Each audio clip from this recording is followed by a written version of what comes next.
Sabi sa Panginoong Hesus sa John 10:10, I came that they may have life and have it abundantly, have it to the full. Needless to repeat and needless to say, all the negative so-called extremes of life are only there for us to appreciate the positive. Pero bakit maraming kalungkutan at maraming gusto pang magpakamatay? Sa ating pag-aaral ngayon ng buhay at kabanata ng buhay ng isang napakadakilang propeta, sisikapin nating unawain ang hiwaga ng kalungkutan. At sa pagsisikap nating unawain ito'y maaaring malutas natin ang mga pinagmumulan ng mga sarili nating lungkot o lungkot ng mga mahal natin sa buhay. Ama namin na Diyos ng kaligayahan, Diyos na mahiwaga at makapangyarihan, dalhin mo po kami sa iyong presensya. Buhayin mo ang Espiritu mo na nakatira sa aming katawan at na kami makiisa sa iyong Espiritu. Turuan niyo po kami, buksan ang aming mga spiritual eyes and ears so we can be fed in a spiritual way. Forgive us our sins, cleanse us all our iniquities, O God. Make us whole, enable us to partake of your divine nature. Allow us to be one with your Spirit through our Lord Jesus. Dalangin namin, mangusap kayong may kapangyarihan. Ang hiwaga nyo, ipagkaloob nyong maunawaan namin, maging sa maliit na paraan sa sandaling ito, at nang madagdagan ang aming pagiging kawangis at kamukha ninyo. Allow us to grow in your image so that we can change and transform to become more and more like you. Father, speak in power and authority, in splendor and majesty, yet speak to us in simple terms so we can digest and understand and benefit from your word. Lead us, be our speaker, protect us from lies and falsehood, preserve our health, strengthen our bodies, sharpen our minds. We like to receive blessings from you. As we bring you offerings and thanksgiving and gratitude, O God, let your blessings abound in our hearts right now. We seek you in the name of your Son, our Lord and Savior, Jesus Christ. 1 Kings 19, verse 4. He, meaning the prophet Elijah, came to a broom tree, sat down under it, and prayed that he might die. I have had enough, Lord, he said. Take my life. I am no better than my ancestors. Isang napakadakilang lalaki at napakadakilang propeta, dumating sa puntong gusto niyang mamatay. How come a great prophet got so unhappy, so sad and so depressed that he wanted to die? Parang hindi mo inaasahan yan sa isang propeta, pero kung hindi natin inaasahan, merong pagkakamali ang paningin natin sa mga hinirang at mga instrumento ng Diyos. Ang mga dakilang mga instrumento ng Diyos, mga tagapagturo, mga propeta, mga dinaduluyan ng kanyang espiritu upang maging blessing sa iba, ay hindi exempt, hindi puwera sa mga lungkot, sa mga hirap, sa mga kuminsan ay takot. Sa kadalasan, mas sensitive ang mga mas espiritual at mga instrumento ng Diyos. Kaya mas higit lalo silang nauuga, higit mas lalo kuminsang natatakot, higit lalong naapektuhan ng hirap, ng lungkot, ng pangamba. Sapagkat sa mamamagitan ng kanilang sensitibong espiritu, natuturuan sila ng Diyos na maging mahusay na mga pastol, mga tagapangaral at tagaturo dahil nararanasan nila higit kanino man ang mga problema ng tao. Kaya hindi dapat paghanapan ang ating mga spiritual leaders to be supermen and superwomen as if they were exempted from the ravages of life. But in fact, they are even more sensitive. The Spirit that it is in the Lord sensitized them even more so they could be relevant and they could be kind and they could be good teachers. Ano naman ang maituturo ng walang pakiramdam at manhid? Paano aakayin nung sobrang laging mabuo ang loob yung mga natatakot? Paano niya uunawain ang mga nangangamba? Kaya pati ang Panginoon, sinabi, lahat ng temptation, dinanas niya upang sa pamamagitan ng anak ng Diyos, ang Diyos na espiritu at hindi physical, malalong maunawaan at maranasan ang dinaranas ng mga taong tulad natin na physical at spiritual din. Siyempre, alam ng Diyos lahat yan, pero kumbaga alam lang niya yun sa teorya kasi hindi naman talaga nangyayari sa Kanya dahil hindi siya physical. Kaya kinailangan ang Diyos sa Kanyang lalong pagpapahalaga at pag-ibig sa atin, ipinadala ang bahagi niya ang Kanyang anak na tinatawag natin upang saluhan tayo sa ating pagkalupa at pagkatao. At habang nananatili siyang nakasalo sa Diyos Ama sa langit sa pagka-espiritu, kasalo natin sa pagkalupa, kaya siya ang nagiging tulay natin na mga lupa at espiritu doon sa espiritu lamang na Diyos. Kaya dinanas ng Panginoon lahat ng pagsubok at lahat ng pasakit at hirap. At nang sa ganon, ang Diyos Anak ay bumalik sa piling ng Diyos Ama, lalong-lalo na ngayon na nauunawa at na-appreciate ng Diyos na Espiritu ang kalagayan natin. And the Bible says, and God remembers that we are dust.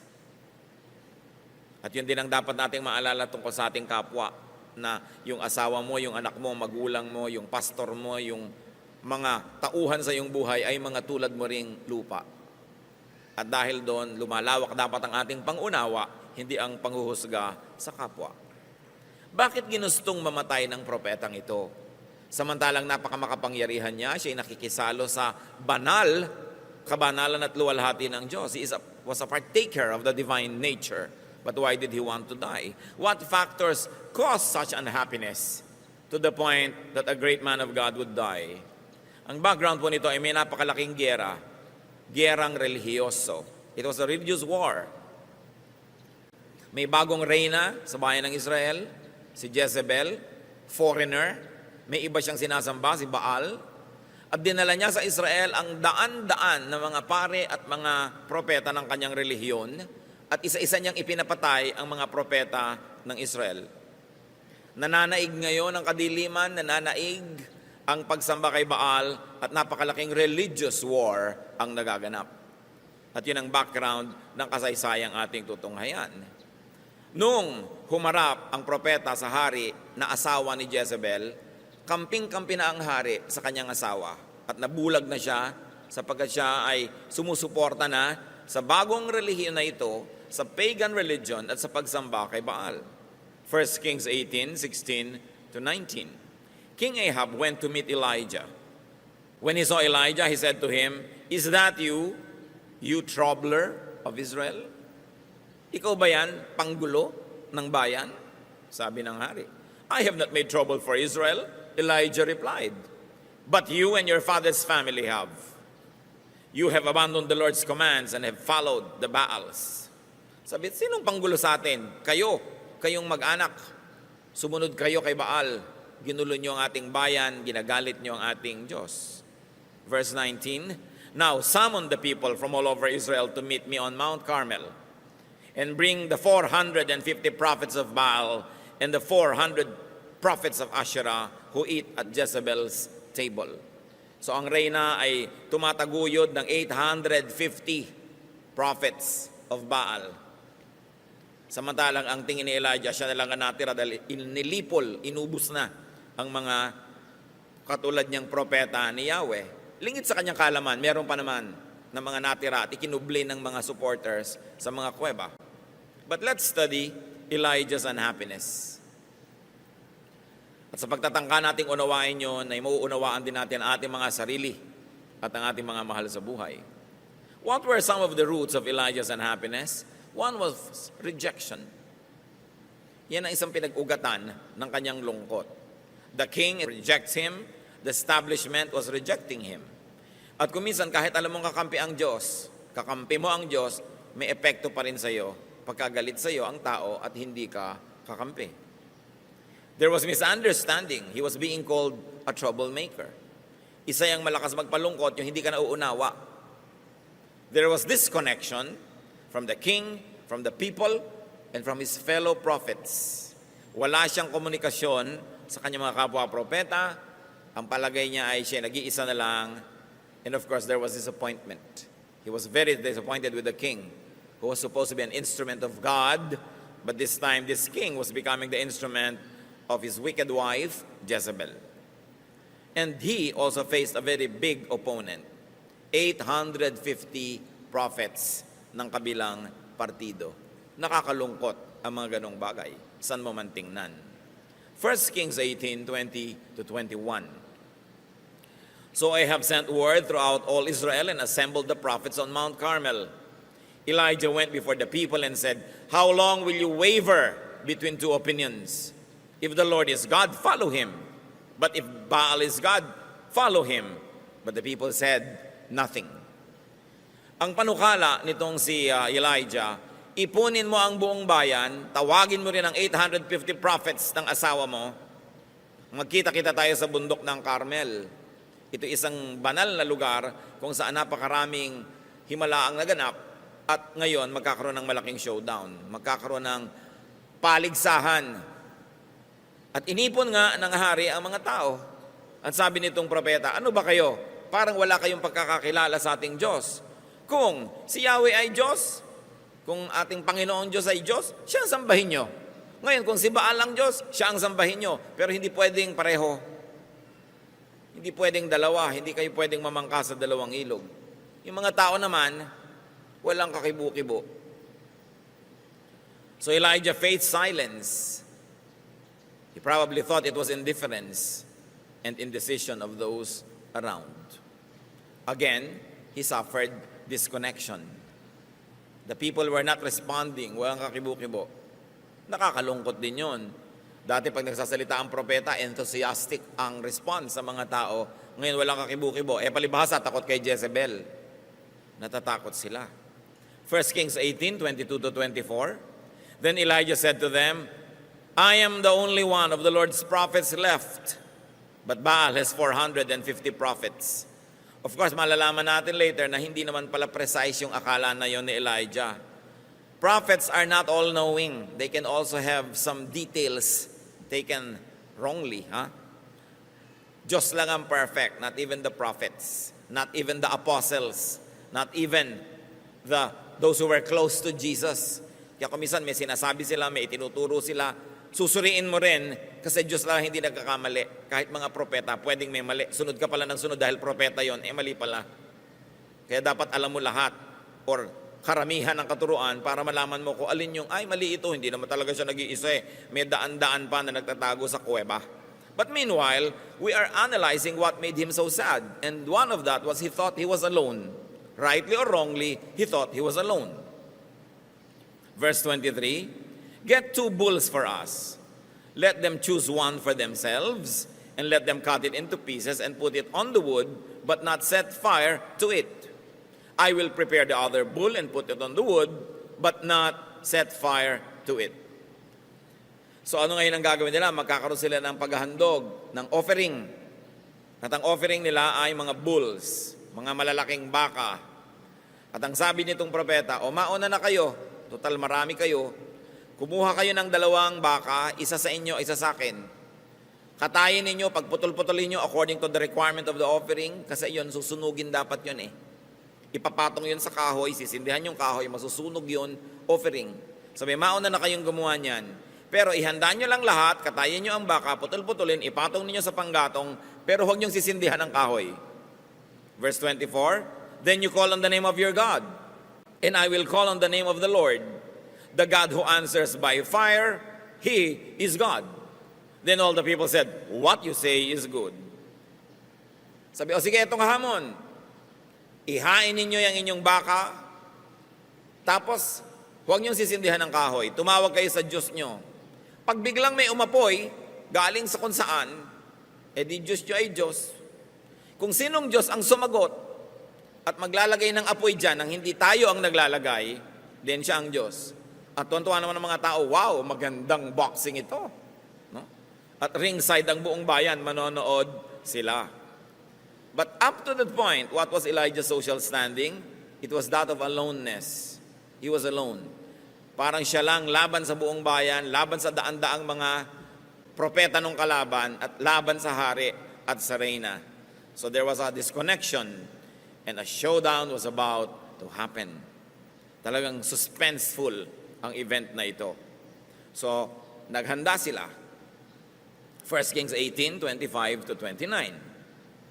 Elijah said to the prophets of Baal, choose one of the bulls and prepare it first. Sige, mauna na kayo, partida. Since there are so many of you, call on the name of your God, but do not light the fire. So they took the bull given them and prepared it. Then they called on the name of Baal from morning till noon, and said, O Baal, answer us. They shouted. But there was no response. No one answered. And they danced around the altar they had made. So naigawa na nila. Umagang-umaga pa lang, nagsimula na to. Nagsasayaw na sila, nagtutugtog na sila, nagtatawag na sila kay Baal. Inabot na ng tanghaling tapat, uminit na lang at lahat. Wala pang nangyayari. Verse 27, at noon Elijah began to taunt them.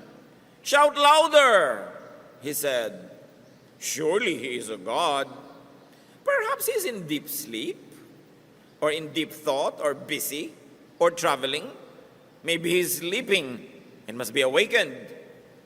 So they shouted louder and slashed themselves with swords and spears, as was their custom, until their blood flowed.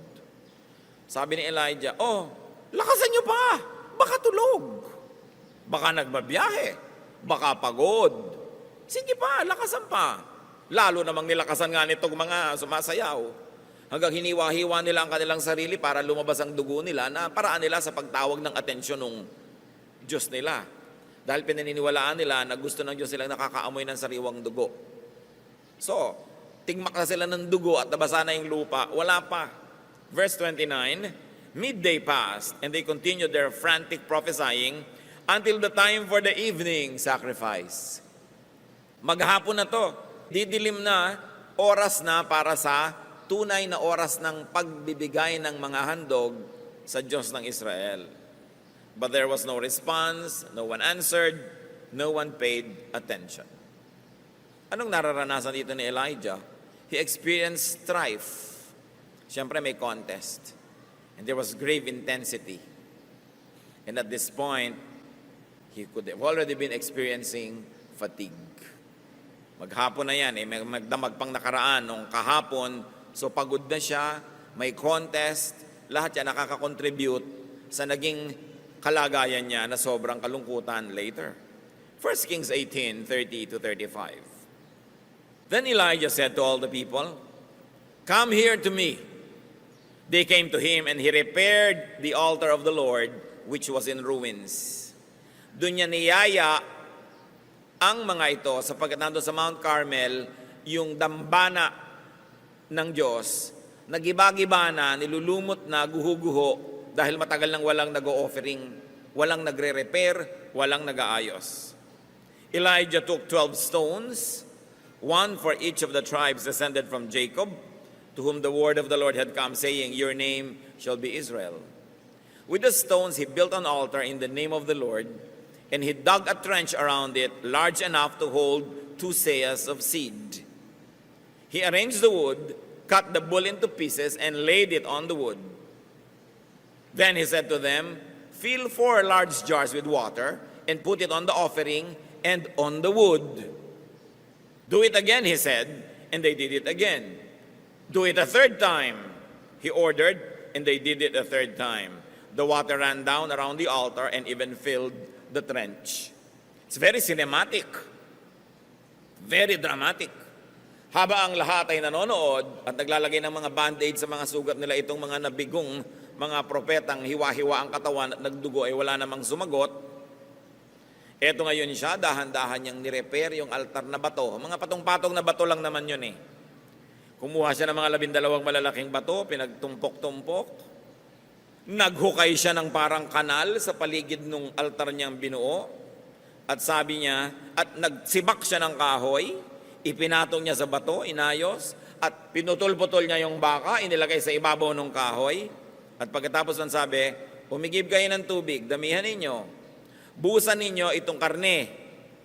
Buhusan niyo rin yung kahoy, buhusan niyo rin yung bato sa ilalim ng kahoy, at ginawa nila yon hanggang umapaw ang tubig doon sa kanal na ginawa niya sa paligid. Parang merong moat. Sabi niya, puno na, gawin niyo pa uli. Inulit, pangatlong ulit, basang-basa ang lahat. No? Because there were 13 quarts of water that were used. So Elijah went through hard work. Mahirap yata siya gumawa lahat, mag-isa pa. At performance level ito. Nakakapagod yan. So pagod na siya. Again, there's the issue of fatigue.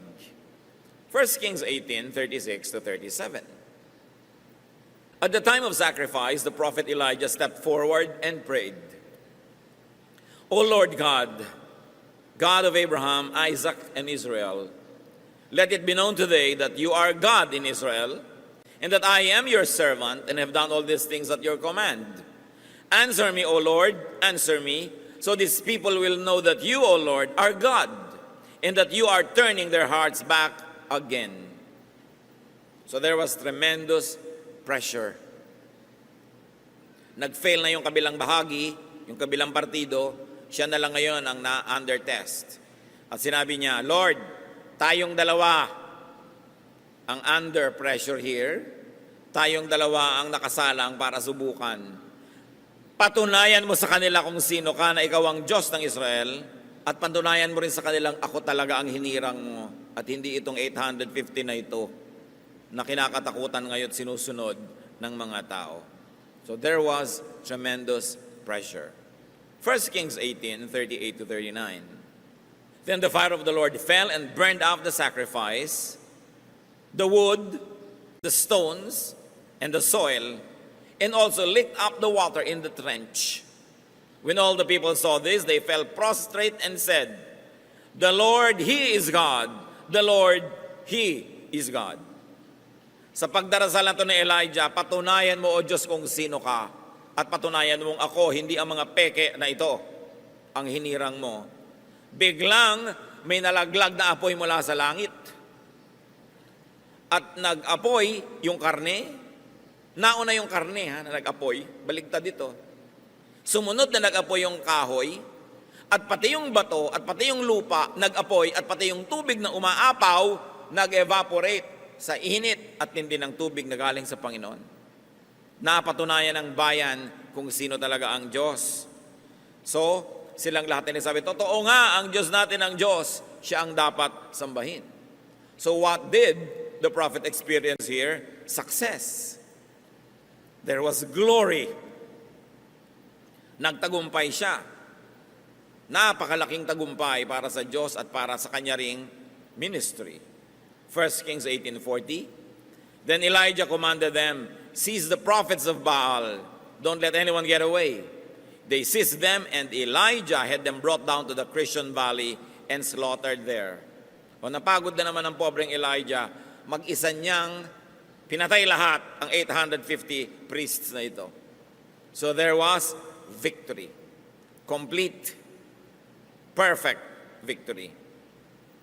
But you know what? Success and glory could lead to unhappiness and depression. Akala nyo ba kabiguan lang nakakapagpalungkot?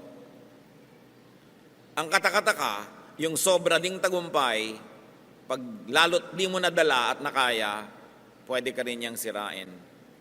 Kaya may mga rock stars, mga movie stars, politicians, statesmen, even religious leaders, and in our story, even the prophet Elijah, nalungkot magkatapos yung tagumpay. Hindi na kaya. Because there could be unhappiness after great glory. Kaya nakikita nyo yung mga artista kumisan, lalo sa tanghalan, sa entablado, pagkatapos ng kanilang huling palabas, may cast party. Kasi gising na gising pa yung electricity ng body nila sa palakpak, sa tagumpay, mahirap itulog yun. Kailangan ma-deflate ka, kumbaga sa lobo, halos puputo ka na, kailangan magbawas ka ng hangin dahan-dahan para hindi ka sumabog. And as we can see here, unhappiness is, among others, electricity. So Elijah was electrified by his victory, pero nabasa natin maya-maya, gusto niyang mamatay. 1 Kings 18, 41 to 42. And Elijah said to Ahab, Go, eat and drink, for there is the sound of a heavy rain. So Ahab went off to eat and drink. But Elijah climbed to the top of Mount Carmel, bent down to the ground, and put his face between his knees. Anong background nito, mga kapatid? 7 taon na hindi umuulan. May tagtuyot, taggutom, may salot sa bayan ng Israel dahil sa kanilang idolatry. At dahil muling nabuo ang dambana, ang altar ng Diyos, muling naparangalan ang kanyang propeta, muling nasamba ang kanyang pangalan, at muling nagkaroon ng offering doon sa altar na yon, magpapaulan na ang Diyos. At naramdaman yon ng propeta. Sabi niya sa hari, kumain ka, uminom ka, malakas ang darating na ulan. Ano yung konteksto? Mahaba ang biyahe mo, magbiyahe ka na pa uwi. Kasi magkakaroon ng balaho, lahat ng natuyong lupa na naging alikabok, mababasa ng ulan, magkakaputik, hindi makakalakad ang chariot mo, ang mga kabayo mo, hindi makakatakbo sa makapal na putik. So kumain ka na, uminom ka, maghanda ka na, at umuwi ka na. Meanwhile, ang propeta hindi naman kumain. Pumunta siya sa bundok, At halos ilagay niya yung ulo niya sa pagitan ng dalawan niyang tuhod na siya'y nakatalungko. He was squatting and his face nearly touched the ground. It was an act of deep worship and meditation of some of the prophets in the Old Testament. But there was hunger and thirst for him na idinagdag pa sa kanya mga pagod, hirap na naranasan. Naging malungkot din siya, as we can see. Unhappiness is, among others, chemistry. Nakakalungkot din yung gutom ka. Kaya maraming mga sobrang nagda-diet na de-depress. Hindi nila alam, ba't kaya ang lungkot-lungkot ko, yung bewang ko, 22 na. No? Yung pala habang lumiliit yung bewang, pwede yan ma-depress ka kasi kulang ka na talaga sa nutrients. 1 Kings 18:43 to 45. Go and look toward the sea, he told his servant. And he went up and looked. There is nothing there, he said. 7 times Elijah said, go back. The 7th time, the servant reported, a cloud as small as a man's hand is rising from the sea. So Elijah said, go and tell Ahab, hitch up your chariot and go down before the rain stops you. Meanwhile, the sky grew black with clouds, the wind rose, a heavy rain came on, and Ahab rode off to Jezreel. So nangyari, umulan. At nagbiyahe itong si Haring Ahab. Now, the distance between Jezreel and Mount Carmel was more or less 32 kilometers. And the Bible tells us that this prophet Elijah, after a very, very tiring day, ran ahead of the chariot and went and reached Jezreel ahead of the king. So, nagtatakbo pa siya. So, there was exhaustion. As you can see, happiness or unhappiness is also fatigue. Pag sobra kang pagod, may tendency ka ring ma-depress. 1 Kings 19, 1 to 4, nakita si Ahab at ang kanyang asawa. Sabi siguro ni Jezebel, patay na ba si Elijah? Now Ahab told Jezebel everything Elijah had done and how he had killed all the prophets with the sword. So Jezebel sent a messenger to Elijah to say, may the gods deal with me, be it ever so severely, if by this time tomorrow I do not make your life like that of one of them. So, nabalitaan ni Jezebel na namatay ang lahat ng kanyang mga kampon. Nagpadala siya ng mensahe dito kay Elijah. Text siya agad, Elijah, bukas patay ka. Kung anong nangyari sa mga prophet ko, ganun din ang mangyayari sa iyo. Verse 3, Elijah was afraid and ran for his life. Nakita niyo to? Matapos yung tagumpay, yung napaka-dramatic na pagpapakilala ng Diyos kung sino siya, Elijah was afraid and ran for his life. Ngayong pang patay na yung 850 prophets, ngayong pang bumalik na ang debosyon ng Israel sa Diyos, ngayong pang siya na uli ang kinikilalang propeta, natakot at nagtago. When he came to Beersheba in Judah, he left his servant there, while he himself went a day's journey into the desert. He came to a broom tree. Bumalik na tayo sa binasa natin kanina sa simula. He came to a broom tree, sat down under it and prayed that he might die. I have had enough, Lord, he said. Take my life. I am no better than my ancestors. So what added to the brew, there was threat to his life. Meron din naman dati na. And there was fear. Meron na rin naman dati na. Pero anong dumagdag? Kasi nagkahalo-halo na lahat. Yung tagumpay, yung takot, yung pagod, yung gutom, yung hirap, nagkahalo-halo. It was too much ministry. Kaya sabi niya, I have had too much. Nasobrahan. So pati yung propeta, nung nasobrahan, na-depress. Gusto na niyang mamatay. Ba't natin ito pinag-aaralan? Para masuri natin our own unhappiness. The roots of our unhappiness can be the same as that of Elijah's. Where did unhappiness come from? Because unhappiness can come from one, rejection. Tulad niya, pag nare-reject tayo, we can be unhappy. Lalong-lalo if you experience rejection in childhood. Lalong-lalo kung ang isang babae became pregnant out of wedlock, nire-reject kumisa ng mga lola at lola niya, ng mga kamag-anak, pa-abort mo yan, ipalaglag mo yan, etc., etc., so, nararamdaman ng bata. At kung minsan nagkakaroon yun ng psychological effect sa kanya hanggang pagtanda. Kung tayo ay nakaranas ng rejection, ganun man o lighter ways, Parang may mas maganda kang kapatid, parang siya yung paborito. Parang may mas matalino kang kapatid o pinsan, siya lagi napupuri.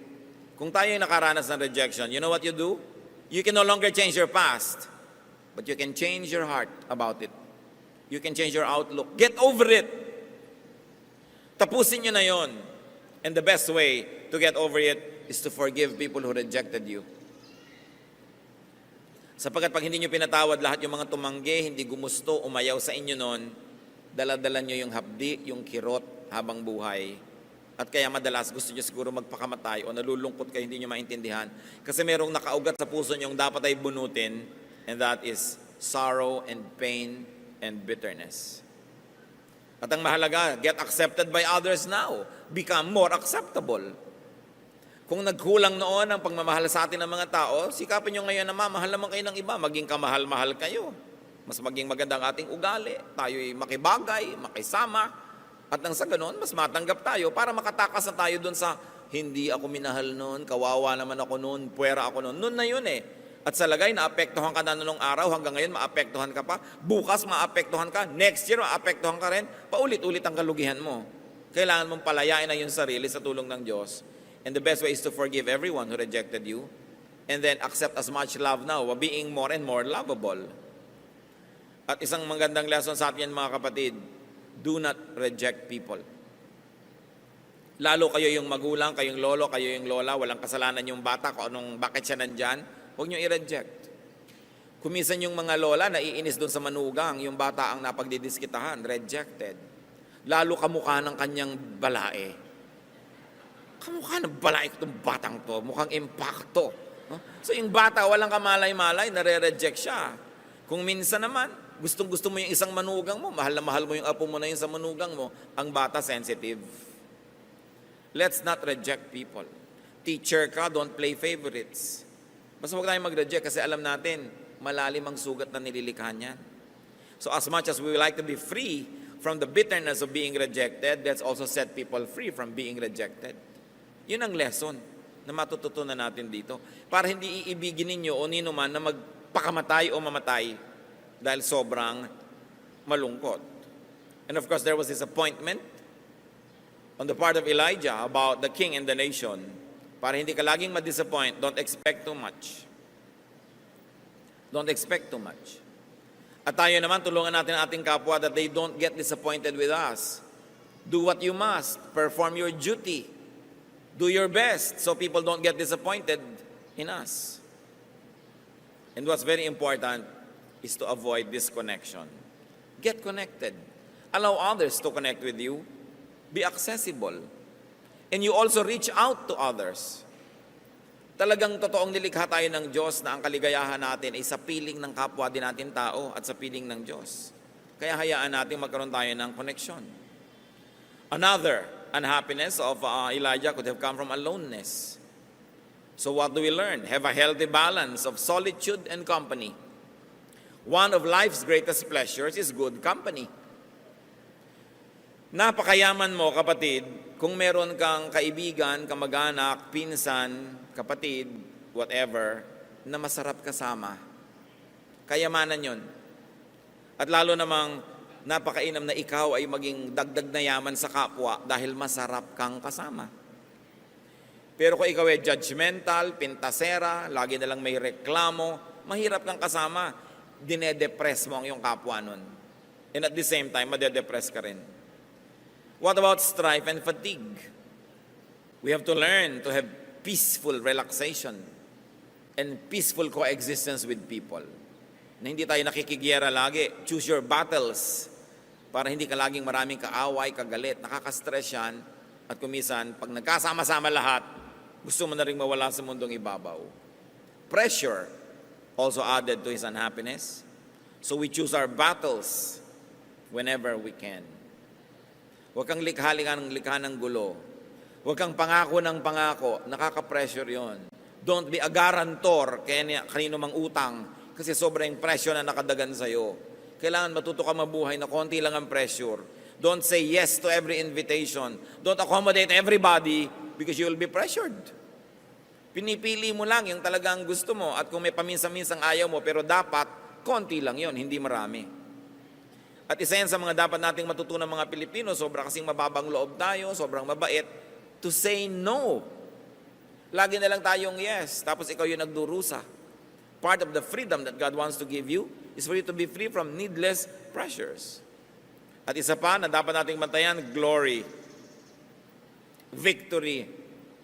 Pag sobra kang yumayaman, sobra kang sumisikat, sobra kang gumaganda, sobra kang nagtatagumpay, go down.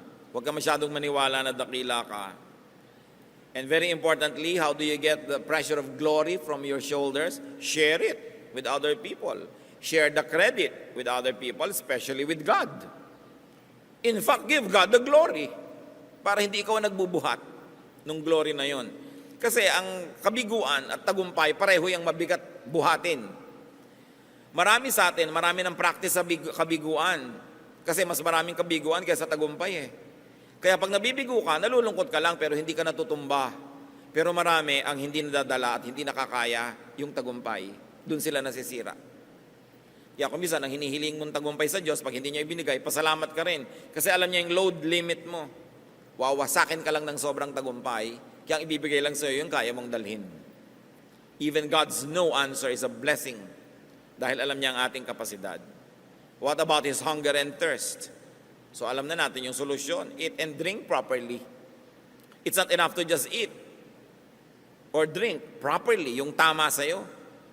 Yung mga sobrang maingat nga sa katawan, kinoconsider pa nila yung kanilang blood type.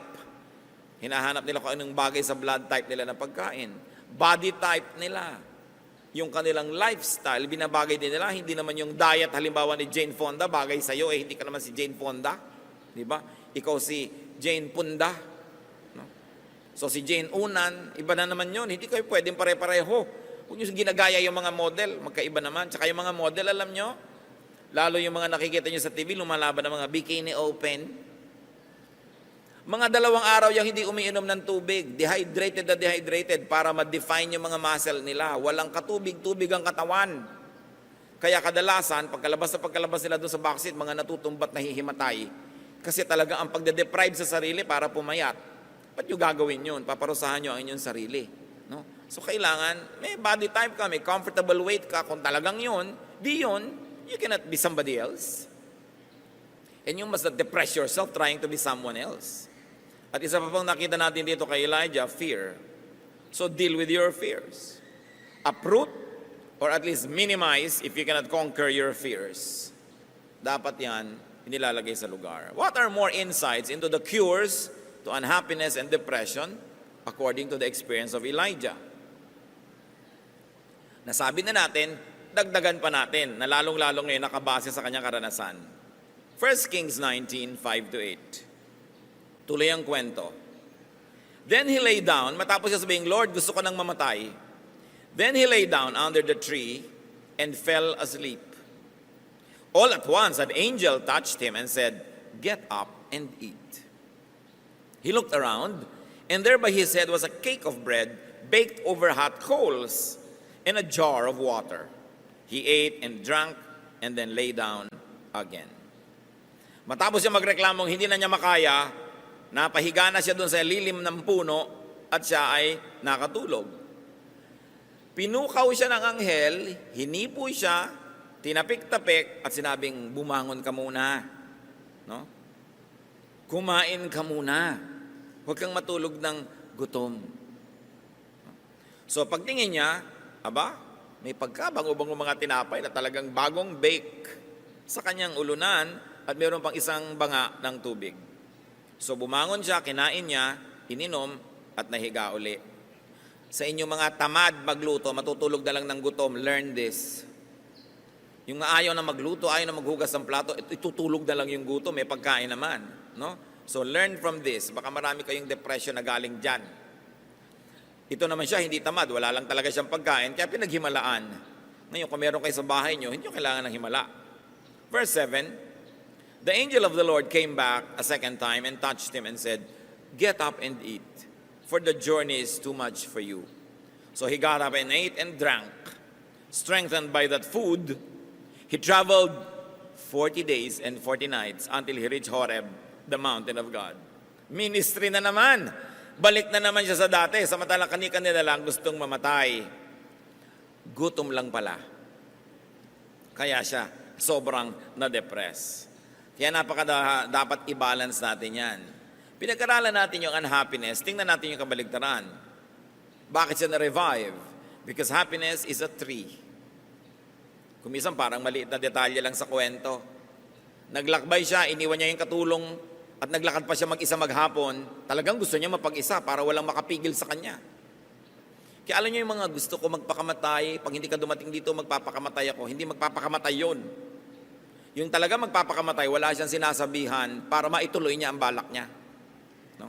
Paminsan-minsan, baka rin matuloy, kayo na makiramdam. No? Kung nag-iinarte lang, yung gustong kunwari magpapakamatay. Kung minsan man, baka nga matuloy, so bahala kayo kung anong gagawin nyo. Pero nakikita nyo, yung talagang determined magpakamatay, walang sinasabihan yon. Ngayon, happiness is a tree, a shade, a comfort. Ano yan sa atin? Hindi naman lagi na lang literal na puno. Pag sobra na tayong stressed, malungkot, find your tree. Maybe it's a place. Maybe it's a condition. Maybe it's a vacation. Maybe it's a spa. No? Or a barber shop. Or shopping. Kung ano man yung tree. Nagbigay sa kanya yun ng ginhawa. No? And we should find trees in our lives. Sa katunayan, ang best tree, syempre, tao.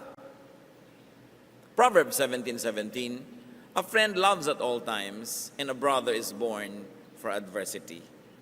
Tiyakin nyo naman na kung marami kayong ipinupundar sa buhay, at least makapagpundar kayo ng mga kaibigan na talagang kapalagayang loob, nauunawa nyo at inuunawa kayo, yung pwede kanyang gisingin sa madaling araw at pwede mo rin siyang gisingin, pwede mo siyang abalahin at pwede ka rin niyang abalahin, tiyakin yung meron kayong ganun sa buhay.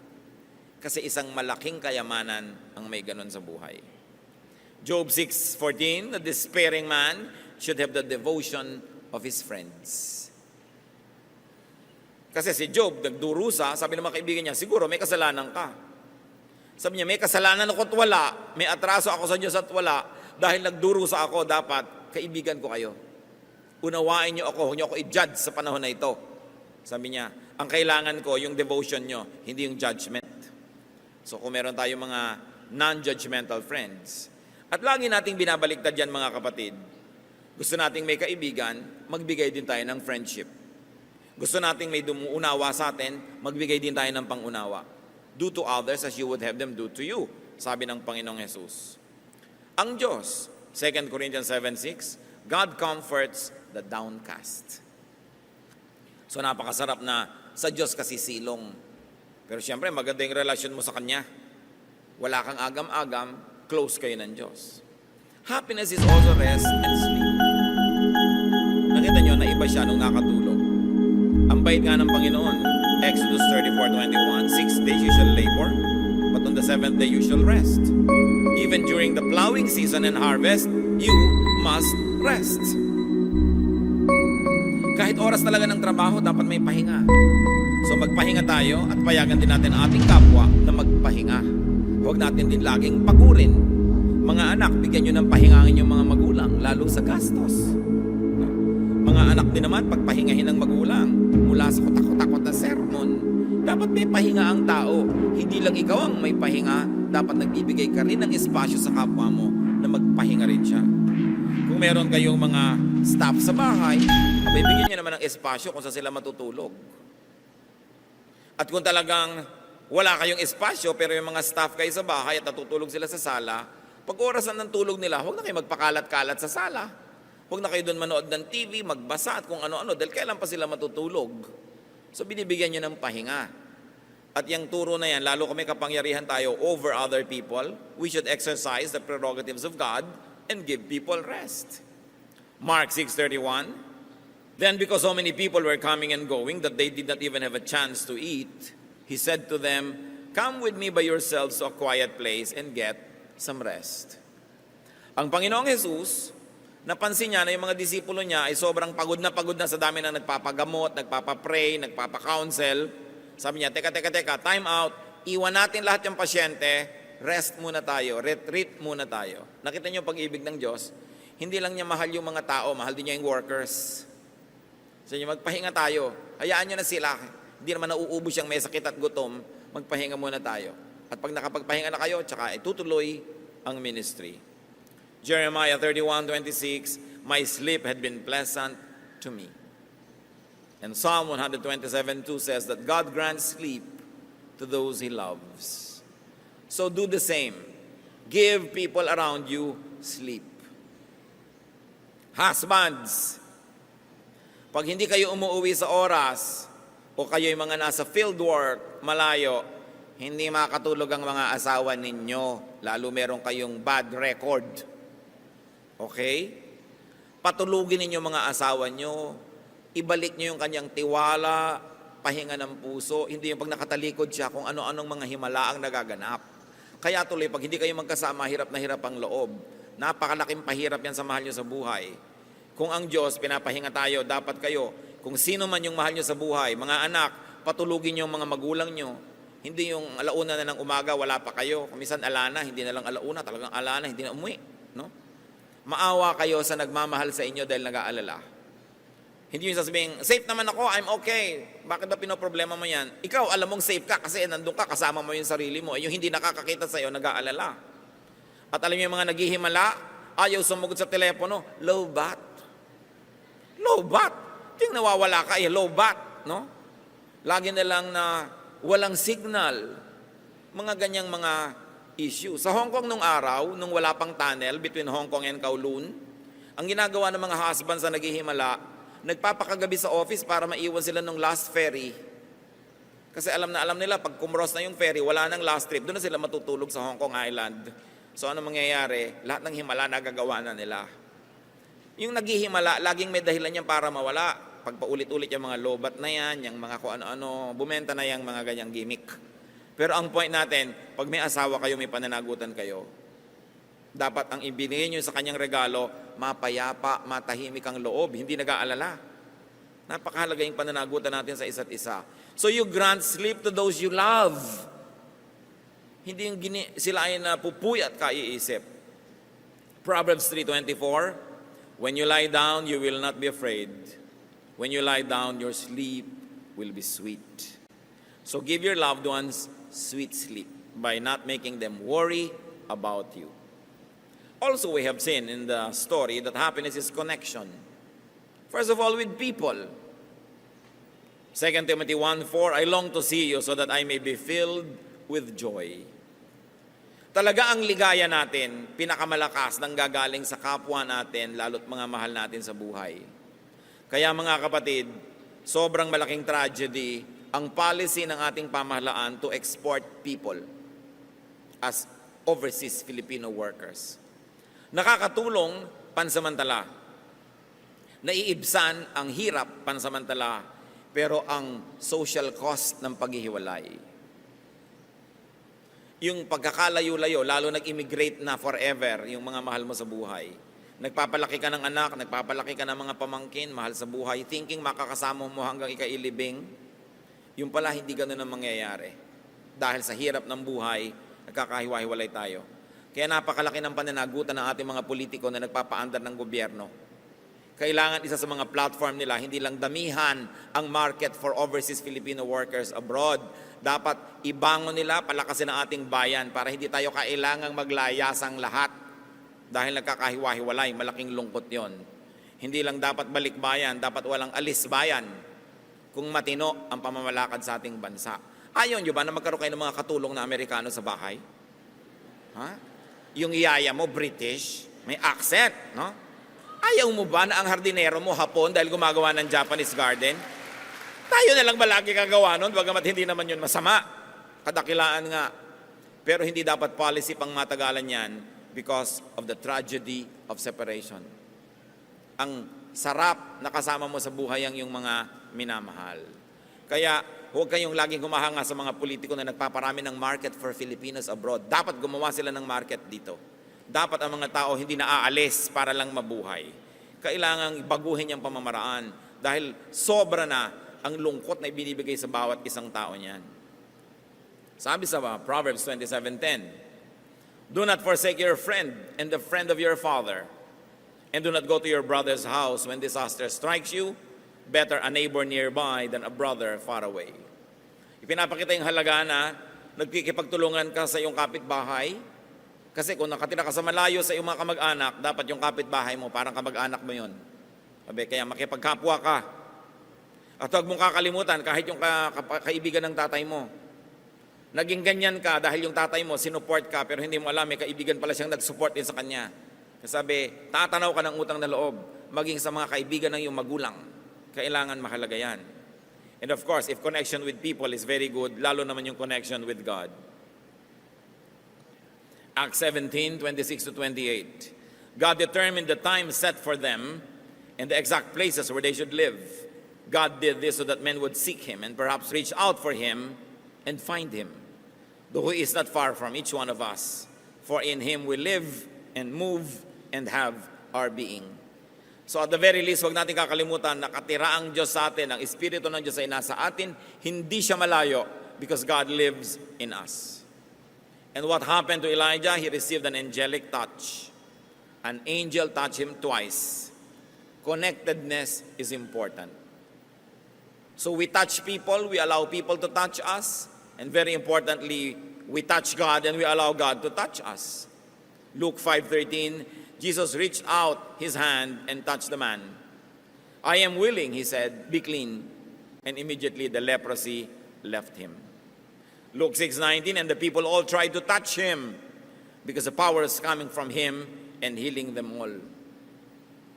The healing power of touch. Kahit hindi ikaw si Jesus, hihimasin mo lang, hahagurin mo lang ang mahal mo sa buhay, yung nalulungkot, kahit wala kang sabihin, nakakapagpagaling yun.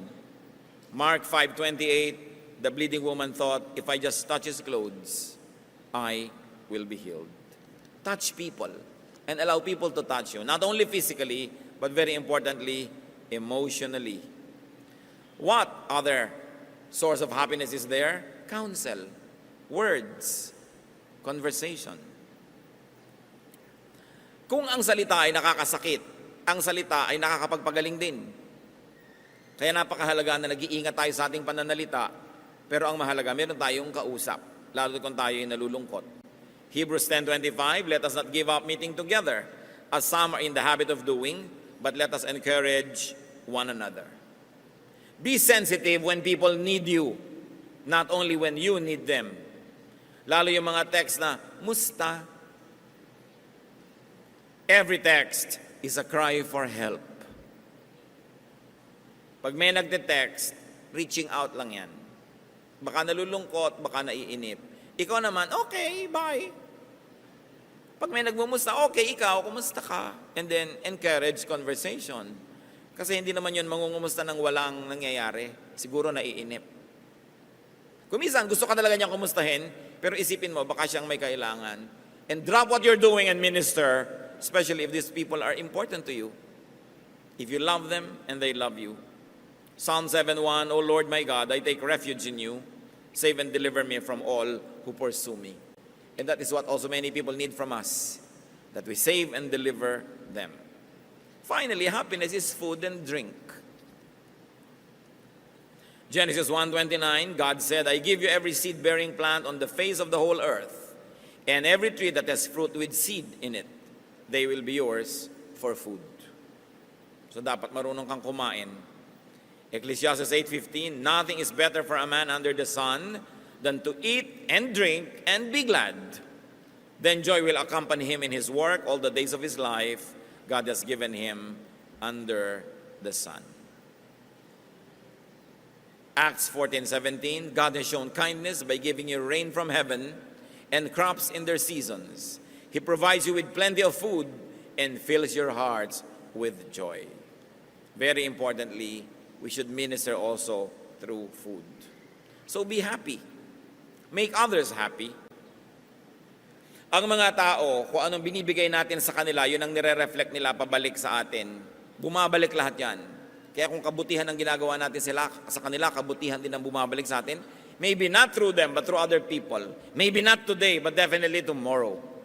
Nangyayari yun. Ang ginagawa natin sa tao, yun din ang nangyayari sa atin. So, ang sinabi ng Panginoong Jesus, Kung anong gusto mong gawin sa ng kapwa, yun ang gawin mo sa kanya. Strive to be happy and do your best to make other people happy. Iwasan natin yung mga nagpa-depress kay Elijah. Sobrang pagod, sobrang tagumpay din kung minsan na hindi na isi-share with others. Iwasan din natin yung sobrang magutom, mauhaw,